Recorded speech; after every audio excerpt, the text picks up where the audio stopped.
How does it feel to hear a discordant cacophony inside your mind? And though you are annoyed of its incongruous melody, you can't stop it. How does it feel when you daydream of being a flute, in which every thought is poured out separately and methodically, and then reality awakens you to proclaim severely and harshly that you are broken pieces that don't suit to play any music? We've become creatures controlled by tangled thoughts and ill feelings. We are controlled by haste, for we think that the whole world can't maintain its existence but by our unstoppable work. We forget that we are owned by the world instead of owning it. We ensure to have a perfect surrounding, and we neglect our struggling inner core, maybe because we've been taught that our value dwells outside. So our inner self becomes a battlefield where suppressed needs struggle and renounce their state of hunger. All what your self needs is peace and the slow down of your haste. It needs to accompany you in your journey. It needs to talk about its fear, sadness, and nostalgia. It's fed up of you carrying the loads of today and tomorrow. It's fed up of you playing the role of the sufferer that luck had abandoned. All it needs is peace, and peace is found in silence. And only in silence your thoughts will be untwisted and freed. We all need to pause and watch our flashbacks to recreate a better life story. For our past is a link in our life's chain. We have to pause. We have to pause to examine our strength, weakness, and loss. We have to pause to check whether we deal with others in accordance to our feelings and emotions or our reason and logic.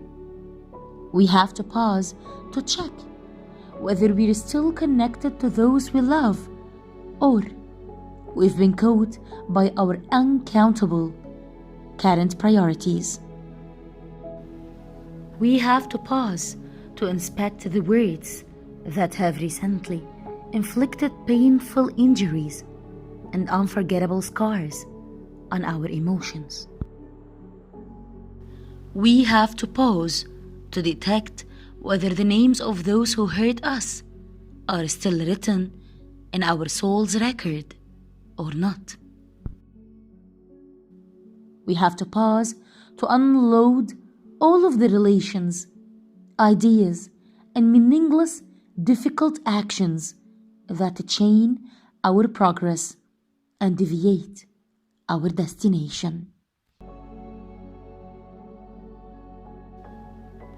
However, sometimes we pause, but instead of watching our own real flashbacks, we watch a movie or a film created by someone's imagination, who himself created it to run away from being with his own self.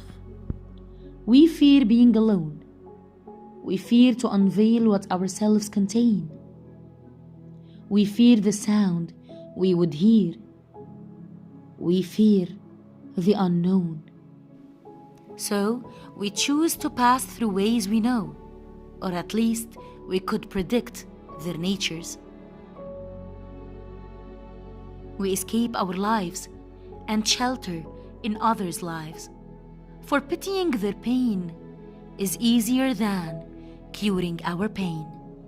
and enjoying their happiness is more lasting than enjoying our happiness.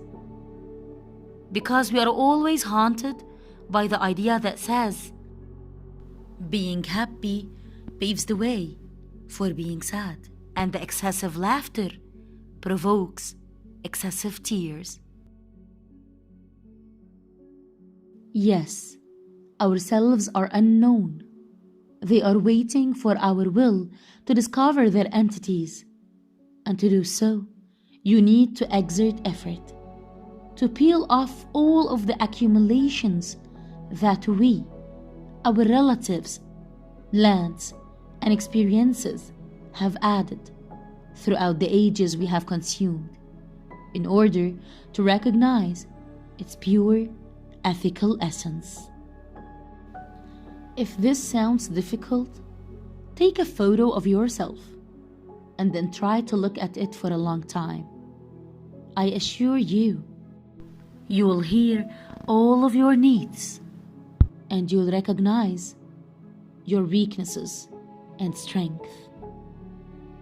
A bird doesn't flap its wings unless it feels the need of liberty.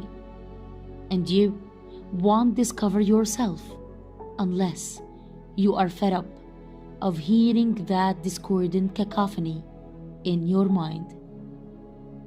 Flap your wings and harmonize your notes to add the needed relish to your life.